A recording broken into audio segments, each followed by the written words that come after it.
Topic देखने वाले हैं जो कि है सर्कल। और सर्कल से रिलेटेड हमें इसमें मेनली टैंजेंट के बारे में पढ़ना है, टैंजेंट का क्या रोल होता है और इससे क्वेश्चन कैसे कैसे बनते हैं। तो चलिए स्टार्ट करते हैं। तो सबसे पहले सर्कल के सेंटर से होकर आउटर मोस्ट तक जो भी लाइन ड्रॉ की जाती है इसे हम कहते हैं रेडियस। अब हमें टैंजेंट के बारे में ये जानना है कि सर्कल से कोई भी ऐसा लाइन जो इसे कट कर रहा हो इसे हम टैंजेंट नहीं कहते हैं। ये ध्यान रखने वाली बात है कि कट नहीं करना चाहिए, लेकिन वैसा लाइन जो सर्कल को सिर्फ और सिर्फ बाहर से एक्सटर्नली टच कर रहा है, टच करके पार हो रहा है, इसे हम कहते हैं टैंजेंट। तो टैंजेंट सिर्फ और सिर्फ जो टच करता हुआ लाइन होता है उसे कहते हैं। तो एक सर्कल में बहुत सारे टैंजेंट ड्रॉ किए जा सकते हैं।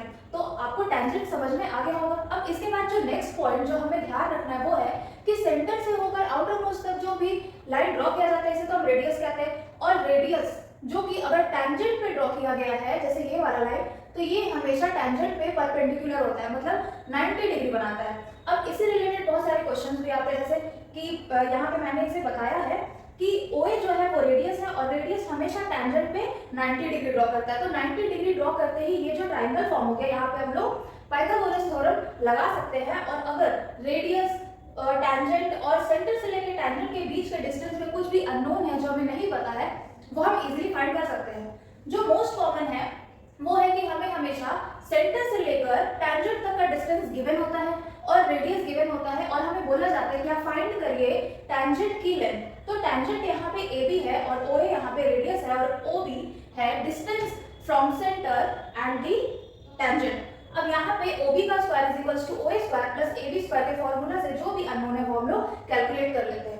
फिर नेक्स्ट चीज जो हमें ध्यान रखना है वो है कि कोई भी सर्कल में जो भी एक्सटर्नल पॉइंट होता है, जैसे कि P जो कि सर्कल के बाहर में एक पॉइंट एग्जिस्ट कर रहा है, अगर इस पॉइंट से सर्कल पे दो टैंजेंट ड्रॉ किया गया, let's suppose PA and PB, तो दोनों की लेंथ ही इक्वल होगी। यहाँ पे जो PA होगा और PB का लेंथ होगा वो इक्वल होगा। अब ये क्वेश्चन हमें कहाँ देखने को मिलेगा और इसका एप्लीकेशन क्या है ये हम नेक्स्ट स्लाइड में देखेंगे, लेकिन यहाँ पे बस इसका क्या पॉइंट है हमें बस ये समझना है। अब इसके बाद इसी से रिलेटेड एक चीज कि P अगर एक्सटर्नल पॉइंट है तो P से A तक और P से B तक जो टैंजेंट ड्रॉ किया जा रहा है तो ये दोनों तो इक्वल लेंथ का होगा। और सेकंड चीज कि O इज अ सेंटर, तो सेंटर से टैंजेंट पे जो भी लाइन ड्रॉ किया जा रहा है इसे हम रेडियस कहते हैं और रेडियस हमेशा टैंजेंट पे 90 डिग्री बनाता है, मतलब एंगल A और एंगल B दोनों की ही वैल्यू यहाँ पे हमें 90 देकर रखा हुआ है। अब यहाँ पे हमें सिंपली क्या करना है कि क्वेश्चन में हमें कभी एंगल B की वैल्यू हमें फाइंड करनी होती है या फिर एंगल P की वैल्यू। अगर एक वैल्यू हमें गिवन है तो हम लोग directly angle A plus O plus B plus P ये 360 डिग्री के इक्वल होता है, क्योंकि ये जो शेप है ये एक क्वाड्रिलेटरल बना हुआ है। क्वाड्रिलेटरल के चारों एंगल का सम 360 डिग्री होता है, जिसमें एंगल A और एंगल B की वैल्यू 90 है। तो हम पुट करके यहाँ से जो भी अननोन पार्ट है वहां से उसकी वैल्यू फाइंड कर लेते हैं इजीली। अब नेक्स्ट स्लाइड में हम इसके एप्लीकेशन देखेंगे कि क्वेश्चन में कहाँ हमें इसका यूज करना है। पहला स्लाइड में हमने सिर्फ एक कॉन्सेप्ट के बारे में देखा इस चैप्टर से रिलेटेड, अब हम उसके एप्लीकेशन को देखेंगे।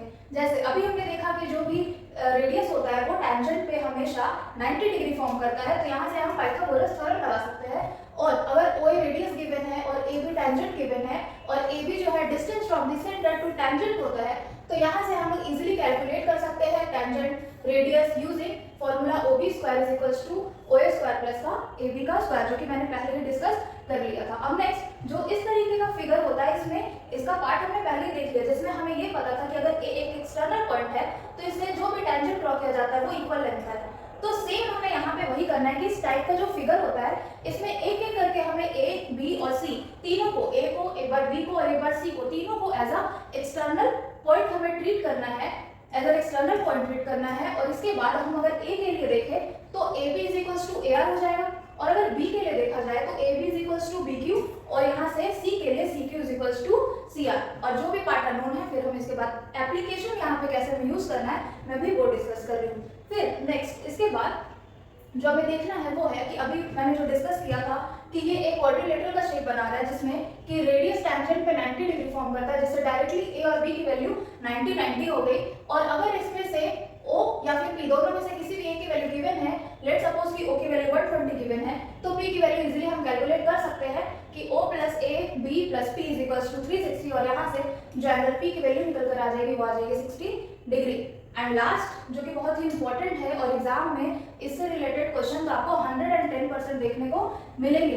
अब इसमें क्या होता है कि इस तरीके का जो फिगर है अभी मैंने बताया कि हमें एक एक करके ए को, फिर बी को और फिर सी को, तीनों को हमें एक्सटर्नल पॉइंट ट्रीट करना है। लेकिन उससे भी पहले क्वेश्चन में हमें हमेशा बोलेगा कि आप रेडियस कैलकुलेट करिए, और रेडियस कैलकुलेट करने के लिए हमें हमेशा इन तीनों कॉर्नर में एक एंगल तो 90 डिग्री बनना बहुत ही ज़्यादा जरूरी है। जहाँ पे भी 90 डिग्री बन रहा है वहाँ हम रेडियस जॉइन करते हुए इसे स्क्वायर बना देंगे, क्योंकि स्क्वायर का प्रॉपर्टी ये होता है कि चारों साइड सेम होता है। तो हम चारों को x ले लेंगे और x ही यहाँ पे रेडियस है, और हमें जो कैलकुलेट करना है वो x की वैल्यू है। अब नेक्स्ट चीज जो इस फिगर में हमें ध्यान रखने की, हमें हमेशा रोटेशन को फॉलो करना है, मतलब हमेशा एक कॉर्नर से चलना स्टार्ट करना है, और जब हम वापस घूम के पहुंचेंगे तो एक पॉइंट पे हमें हमेशा आंसर मिल जाता है। जैसे इस यहाँ से आता तो x हमें पता लग गया, और पूरी की वैल्यू हमें 12 यहाँ पे गिवन है, तो QC का जो वैल्यू होगा वो यहाँ से 12 माइनस x पता लग गया। और अगर C एक्सटर्नल पॉइंट है तो 12 माइनस x ही वैल्यू हो जाएगी किसकी, RC की। तो CR की वैल्यू यहाँ से सेम 12 माइनस x आ गई।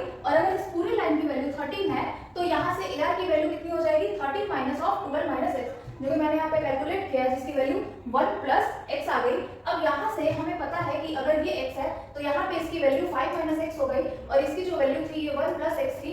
अब हमें पता है कि अगर a एक्सटर्नल पॉइंट है तो इसमें AB और AR दोनों ही सेम होगा, बस दोनों को हमें यहाँ से इक्वेट कर देना है, और जो हमारा आंसर निकल कर आ जाएगा x की वैल्यू वो आ गई यहाँ से 2। तो ये था हमारा कुछ इंपॉर्टेंट पॉइंट्स जो कि एग्जाम के लिए हमें याद रखना है। और ये चैप्टर यहीं पे खत्म होता है। इससे रिलेटेड जितने भी क्वेश्चंस होंगे वो मैं नेक्स्ट वीडियो में लेकर आऊंगी।